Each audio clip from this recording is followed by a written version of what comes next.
नहीं। योग्यता का पैमाना कौन तय करेगा? कोई ब्राह्मण तय करेगा क्या? पैदा हो गए किसी झा मिश्रा पांडे के घर में तो योग्य हो गए। अगर अवसर नहीं मिले तो सारे मेरिट का तेल निकल जाता है। मेरिट मेरिट ब्राह्मण जज बने बैठे हैं, कॉलेजियम से ले आए दूसरे ब्राह्मण को। बताइए, आप बीजेपी से सवाल करते हैं जातीय जनगणना को लेकर, लेकिन आप लोग कांग्रेस से सवाल क्यों नहीं करते? कांग्रेस की कई राज्यों में सरकार है, उसने क्यों नहीं जातीय जनगणना? हम तमाम लोगों से सवाल करते हैं। पढ़ के लेंगे एसपीडीएम और लड़के लेंगे पीएमसीएम, यही हमारा नारा है। लड़ाई हर स्तर पे, चाहे डीएम बनने की लड़ाई हो, एसपी बनने की लड़ाई हो, वाइस चांसलर बनने की लड़ाई हो, प्रोफेसर बनने की लड़ाई हो, डॉक्टर इंजीनियर बनने की लड़ाई हो, हमारी लड़ाई है। क्यों? इस देश की जुडिशियरी में सबसे अधिक ब्राह्मण ही आएगा। राजपूत जज क्यों नहीं होता है? ये राजपूतों को सवाल पूछना चाहिए कि राजपूतों को भी आबादी के हिसाब से जज बनने का मौका मिले। सिर्फ ब्राह्मण जज ही क्यों होगा? सिर्फ ब्राह्मण जो है कुलपति क्यों होगा? यह सवाल तो पूछना पड़ेगा ना राजपूतों को भी। तो जिसकी जितनी आबादी है उसकी उतनी भागीदारी हो, यह एक न्यायपूर्ण बात है, यह एक संवैधानिक बात है। तो हम लोग उसकी लड़ाई लड़ रहे हैं। ब्राह्मणों का विरोध कर रहे हैं, इसका मतलब? मैं ब्राह्मणों का कहा, ब्राह्मणों को भी आबादी के हिसाब से प्रतिनिधित्व जो है मिलना चाहिए। लेकिन जहां ओवर हो गया है, दूसरे की हकमारी हो गई है, उसको वापस लेना होगा ना। योग्य है ना, आप लोग योग्य नहीं है। योग्यता का पैमाना कौन तय करेगा? कोई ब्राह्मण तय करेगा क्या? ये मेरिट क्या होता है? मेरिट कौन तय करेगा? मेरिट कैसे तय होता है? पैदा हो गए किसी झा मिश्रा पांडे के घर में तो योग्य हो गए, और कोई दुसाद चमार मेहतर के घर में पैदा हो गया तो नाकाबिल हो गया। जो बच्चा बिहार के किसी सरकारी स्कूल में पढ़ता है, उसको पढ़ाइए आप दिल्ली के कॉन्वेंट स्कूल में, खराब स्थिति में भी डॉक्टर इंजीनियर और मैनेजर बनेगा। और जो सवर्ण का बच्चा यहाँ के पब्लिक स्कूल में करोल बाग में पढ़ रहा है, उसको पढ़ा दीजिए बिहार गोरगट मुंगेर के सरकारी स्कूल में, देखते हैं कितना डॉक्टर इंजीनियर बनता है। मेरिट मेरिट मेरिट कुछ नहीं है, अवसर ही सब कुछ है। जिसको अवसर मिलेगा वही हासिल करेगा। मुझे अवसर मिला आरक्षण की वजह से। मैंने नवोदय विद्यालय में पढ़ाई की, मैं बीएचयू में पढ़ा, पीएचडी तक कर गया, अवसर मिला आरक्षण की वजह से। और जो जिनको अवसर नहीं मिला है हमारे भाइयों को, हम उनकी लड़ाई लड़ रहे हैं। अवसर है, मेरिट कुछ नहीं होता है। अगर अवसर नहीं मिले तो सारे मेरिट का तेल निकल जाता है। मेरिट मेरिट ब्राह्मण जज बने बैठे हैं, कॉलेजियम से ले आए दूसरे ब्राह्मण को। मेरिट है, इस देश में ब्राह्मण होना ही मेरिट है। टीवी चैनल देख लीजिए उठा के, जितने एंकर जितने बैठे हुए हैं पैनल में सब ब्राह्मण, झा मिश्रा पांडे तिवारी। क्यों भाई? सब मेरिट उसी में घुसा हुआ है क्या? आपके नेता भी तो हमारे में मेरिट नहीं है क्या? आपके नेता मेरे नेता कौन है भाई? राहुल गांधी। नहीं, मेरे नेता, मैं कोई कांग्रेस पार्टी का नेता तो हूं नहीं, तो कांग्रेस की बात। मेरे नेता डॉक्टर उदित राज जी हैं, मेरे नेता डॉक्टर अंबेडकर हैं, मेरे नेता कांसीराम है, मेरे नेता ज्योतिबा फुले हैं। तो पंडित राहुल गांधी को अब ध्यान आया कि पिछले 3 सचिव हैं केंद्र में, 90 में से 3। आगे आगे देखिए होता है क्या। इस देश में धर्म की राजनीति की काट सोशल जस्टिस में है। जो भी जाति सोशल जस्टिस की बात करेगा वही राज करेगा। इनको पता है कि इस देश में धर्म अगर कांग्रेस भी करेगी तो फिर जो है वो तो फोटो स्टेट हो जाएगा।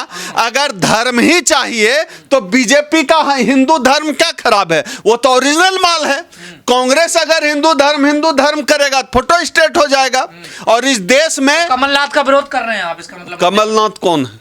आप नहीं जानते कमलनाथ को? कमलनाथ का हम विरोध क्यों करें? मुझे पता भी नहीं है। वो भी हिंदू यात्रा निकाल रहे हैं। कौन कमलनाथ? धीरेन्द्र शास्त्री के पास जा रहे हैं। कौन कमलनाथ? कौन? ये तो बता। मध्य प्रदेश के पूर्व सीएम, अच्छा, आने वाले सॉरी नहीं, मैं बिहार का हूं, मुझे बिहार का ज्यादा ध्यान रहता है। मुझे नहीं पता मध्य प्रदेश। मैं इतना चाहता हूं पूरे देश की जितनी भी पार्टी हम चाहते हैं सब ओबीसी की बात करे, सब दलितों की बात करे, तो अच्छी बात है ना।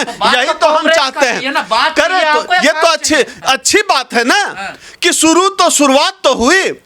अभी बिहार में जाति जनगणना हुई, अब सब लोग तिल मिला रहे हैं। बीजेपी के पेट में दर्द उठ गया। बीजेपी के पेट में कहां दर्द हो रहा? क्यों विलन बना रहे हैं आप? बीजेपी ने समर्थन नहीं किया क्या बिहार में? नहीं करे तो दिख रहा है कौन समर्थन कर रहा है। कौन समर्थन कर रहा है वो तो दिख रहा है। बिहार में बीजेपी ने समर्थन किया नहीं, और कौन विरोध कर रहा है ये भी दिख रहा है।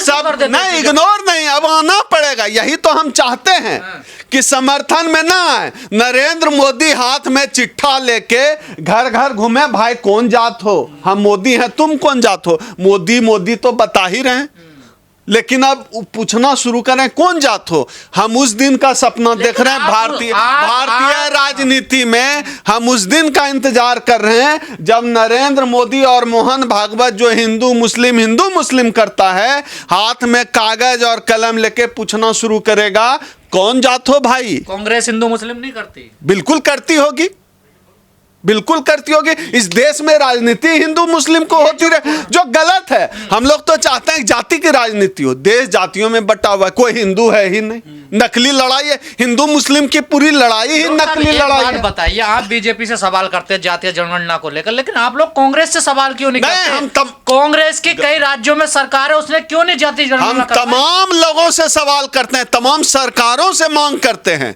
कि सब लोग कराएं। हम कहां नहीं कर, प्रियंका गांधी, राहुल गांधी, सब लोग नहीं, सब लोग कराएं। प्रियंका कहीं की सीएम है क्या? मैं भूपेश बघेल से मांग करता हूं कि अपने यहाँ कराएं जाति जनगणना। अशोक गहलोत ने किया है अनाउंसमेंट, जो झारखंड के मुख्यमंत्री हेमंत सोरेन ने किया है, सब लोग कराएं। बीजेपी भी कराएं, तो बीजेपी वालों से ना पहले वोट दो हमें। देखिए योगी जी भी कराएं उत्तर प्रदेश में जाति जनगणना। बड़ा कहते हैं कि ठाकुर वाला जो है कुछ ऐसा कंस्टिट्यूएंसी है जो ठाकुर बहुल है, सवर्ण बहुल है, सब तेल निकल जाएगा, सब पता चल जाएगा, पता चले ओबीसी बहुल है। ये जो डॉक्टर साहब कांग्रेस कह रही है कि हमें वोट दो, हम 24 के बाद जाति जनगणना करवाएंगे, तो कांग्रेस पे कैसे विश्वास करें? बहुजन, जिन्हें बहुजन पिछड़े दलित कह रहे हैं, 2011 में जो जातीय जनगणना करवाई कांग्रेस ने, उसके आंकड़े तो सामने लाए नहीं कांग्रेस। इसका जवाब तो राहुल गांधी देंगे या खड़गे जी देंगे। आप गलत आदमी से ही सवाल पूछ रहे हैं। हमसे पूछिए कि हम क्यों नहीं, हम क्यों मांग करते हैं। हम मांग करते हैं, हम सबसे राहुल जी से भी मांग करते हैं। आप जेन्युइनली जिन राज्यों में विश्वास करते हैं नहीं, जिन बीजेपी के मुकाबले बिल्कुल करते हैं कांग्रेस पे, सबको करना चाहिए। बीजेपी के मुकाबले तो कांग्रेस बेहतर विकल्प है। बीजेपी थी, कांग्रेस थी तो कम से कम हमारे समाज के लोगों के पास नौकरी थी, निजीकरण इस स्तर पे नहीं था, अवसर थे। आपके लोगों का अपमान भी तो जो है ट्राइब के लिए प्लान था, शेड्यूल कास्ट के लिए प्लान था, ट्राइब कंपोनेंट प्लान था, रिजर्वेशन था, ठेका पट्टा तक में आरक्षण था, राशन की राशन में आरक्षण था, सरकारी नौकरी थी। कांग्रेस का राज था तो हम जैसे लोग पीएचडी कर गए। इस सच्चाई से कौन नकारेगा? ये तो सच है ना। कांग्रेस का राज था तो तमाम तरह के सरकारी संस्थान बने जिसमें हमारे लोगों की भर्तियां हुई। इस सच्चाई से किसको इनकार है? सच्चाई से समाज को मुंह नहीं चुराना चाहिए। और देखिए बीजेपी आई क्या हाल है। कांग्रेस के समय में 2 करोड़ से, कांग्रेस के समय, हाँ बिल्कुल नौकरी चाहिए, हमको नौकरी चाहिए। मास्टर बनना है, मास्टर बनना है, वाइस चांसलर बनना है, नौकरी चाहिए। न्याय नहीं चाहिए। सामाजिक न्याय का तत्व है नौकरी। नौकरी मतलब सामाजिक न्याय मिला। नौकरी क्या नहीं, तो नौकरी क्या है? हिस्सेदारी ही तो है, नौकरी ही तो है। संसाधन में भागीदारी चाहिए। प्रधानमंत्री, मुख्यमंत्री नहीं बनना आप लोगों को, सब बनना है। जहां हमारी आबादी जैसी है वैसी हमारी भागीदारी चाहिए। प्रधानमंत्री भी बनना है और वाइस चांसलर भी बनना है, जज भी बनना है, आईएएस भी बनना है। पढ़ के लेंगे एसपीडीएम और लड़के लेंगे पीएमसीएम। यही हमारा नारा है। लड़ाई हर स्तर पे, चाहे डीएम बनने की लड़ाई हो, एसपी बनने की लड़ाई हो, वाइस चांसलर बनने की लड़ाई हो, प्रोफेसर बनने की लड़ाई हो, डॉक्टर इंजीनियर बनने की लड़ाई हो, हमारी लड़ाई है। 2024 में गठबंधन की सरकार आती है तो पीएम किसे देखना चाहते हो? पंडित राहुल गांधी को या मल्लिकार्जुन खड़गे? मल्लिकार्जुन खड़गे। उनसे ज्यादा काबिल व्यक्ति आज भारतीय राजनीति में नहीं है। राहुल गांधी भी नहीं। मल्लिकार्जुन, मैं कह तो रहा हूं, आप कैसे स्पष्ट कहते हैं? मल्लिकार्जुन खड़गे से ज्यादा जो है विद्वान व्यक्ति, राजनीतिक व्यक्ति, काबिल व्यक्ति कोई नहीं है। मल्लिकार्जुन खड़गे ही वह आदमी है जो संसद में सीना तान कर ब्राह्मणों को कहता है हाँ हम इस देश के मूल निवासी हैं। पर ये भूल के मल्लिकार्जुन खड़गे दलित हैं। इसीलिए तो कह रहा हूं कि ज्यादा काबिल हैं। यह भी तो एक कारण है। मल्लिकार्जुन खड़गे में दम है। अंबेडकरवादी हैं, बौद्धिस्ट हैं। मल्लिकार्जुन खड़गे 2024 में इस देश में दलितों की तरफ से प्रधानमंत्री के दावेदार होने चाहिए। इस देश में सिर्फ ओबीसी का हक नहीं मारा गया है, ओबीसी का हक ज्यादा मारा गया है, यह अलग बात है। दलितों की भी हक मारी हुई है। अगर इस देश में एक भी वाइस चांसलर ओबीसी नहीं है सेंट्रल यूनिवर्सिटी का, दलित भी वाइस चांसलर नहीं है ना। अगर सेक्रेटरिएट में सिर्फ जो है पीएमओ में 9 जो है ओबीसी अधिकारी हैं, सीनियर आईएएस हैं, तो एससी कितने हैं? तो एससी की भी भागीदारी कम है, एससी जज भी कम है। तो ये जो पूरी लड़ाई है कि जिसकी जितनी संख्या भारी उसकी उतनी भागीदारी, ये पूरे बहुजन समाज की लड़ाई है। इससे एससी कोई अलग नहीं है, इससे कोई ओबीसी अलग नहीं है। और अगर न्यायपूर्ण तरीके से देखें तो मुझे लगता है कि सवर्णों को भी इस लड़ाई में हिस्सा लेना चाहिए कि जिसकी जितनी आबादी है उसको इतनी भागीदारी मिले।